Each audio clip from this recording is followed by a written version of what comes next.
மார்கழியின் மகத்துவம். மார்கழி மாதத்தில் சுப நிகழ்ச்சிகள் எதுவும் நடப்பதில்லையே ஏன்? மகத்துவம் நிறைந்த மார்கழி மாதத்தில் உலக நாட்டங்களை குறைத்து இறைவனிடம் அவர் திருவடி சார்ந்த செயல்களிலே மனம் ஒன்ற வேண்டும் என்பதற்காகத்தான் வேறு எந்த நிகழ்வுகளையும் நடத்தாமல் பார்த்து கொண்டார்கள் நம் முன்னோர்கள். அதன்படியே மார்கழியில் சுப நிகழ்வுகளை தவிர்க்க வேண்டும் என்று சொல்லப்படுகிறது.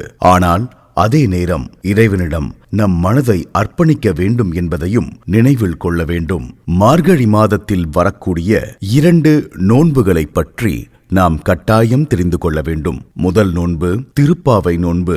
மகாவிஷ்ணுவுக்கு உகந்த வைகுண்ட ஏகாதேசி வருவது மார்கழியில்தான். பெண்கள் அதிகாலையில் நீராடி பாவை நோன்பு நோற்று பெருமாளை வணங்கி திருப்பாவை பாடுகின்றனர். அந்த கண்ணனே தங்களுக்கு கணவனாக வரவேண்டும் என்பது பல பெண்களின் கனவாக உள்ளது.